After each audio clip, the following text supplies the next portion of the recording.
Hey, topic of life's math industry, and we are gonna take a look at simple harmonic motion. And yeah, we are gonna be using pendulums today. So we've been taking a look at the impulse and also the momentum, but we're gonna introduce a new unit. So let's get started.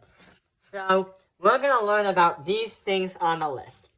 So we're gonna talk about periodic motion. Periodic motion happens when there's a motion that repeats in a regular cycle. Just like if there's like a pendulum, or if there's a monotone, or if any other machine you could think of that repeats in a regular cycle. Equilibrium happens when it's at rest, meaning that the object is just hanging and it's not moving. And the net force is zero because there's no speed or acceleration that's changing.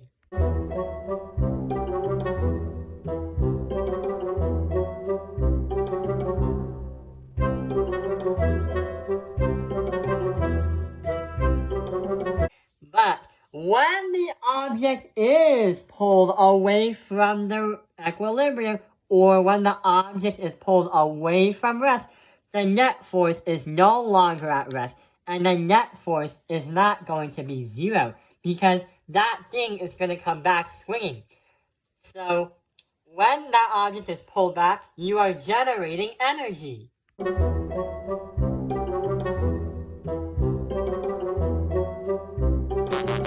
We do know that the pendulum, or the piece of candy that's swinging, is gonna come back. And there is another definition that can help us understand all that stuff. It's called simple harmonic motion. It's a force that restores the object back to its equilibrium and is directly proportional to the displacement. So, if you put up a pendulum and raise it, it eventually will use the force of gravity to pull it back down and eventually bring it back the way you found it.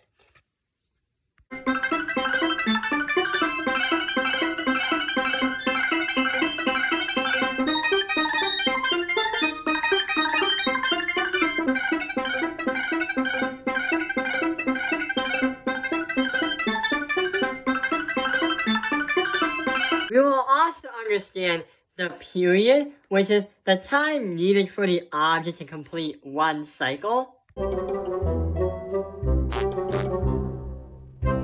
And also the amplitude, the max distance from the object. The max distance the object moves from the equilibrium, or at rest.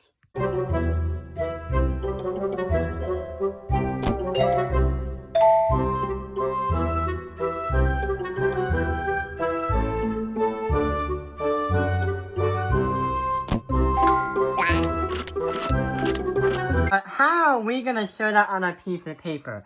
Right here, we have a picture that is a pendulum. So what's going to happen is there's a string and there is a ball. And the ball is used to help the pendulum swing back and forth. There are currently two things or two forces that are acting on the pendulum. The first one is going to be the force of tension, or the Ft. That's because the ball is using string to hold itself up. We are also going to be having the force of gravity, the Earth's gravity, pulling the ball down. And what that pendulum will want to do is when you start swinging it, the force of gravity will want to return it back to where it was before you swing it. If you raise the ball, like if the string was right here, and you make the ball go right here, if you raise the ball, the thing will always change. The force of gravity is always pointing down, but the tension force is going to be pointing at a different direction. The tension force is going to be pointed not straightly up, but to where the wall or the ceiling is. So here's what's going to happen. In order for that pendulum to start swinging, you did raise it, or we did raise it, But that force of gravity is going to be greater than the force of tension. Meaning that thing, the mass, is going to be bringing it back down to here. But if you bring it back up here, that is where the swinging happens. The force of tension is going to be the opposite where it was. But when you have the ball or the mass attached to the string, the force of gravity is going to be right over here, trying to bring it back way over here. It's not going to be the same. The ball's height is not going to reach the same when it completes a cycle. It's because the force of gravity is so strong that it's impossible to keep the kinetic energy and the potential energy going as it goes back and forth. It uses energy and it loses energy. If you were to put this in an advanced aspect, we like to use triangles to understand what is happening. For example, if you take a look at the middle one, right here we have the force of gravity pointing down and the tension force pointing up. So Fg is going to be pointed down, but Tf, or force of tension, is pointed up.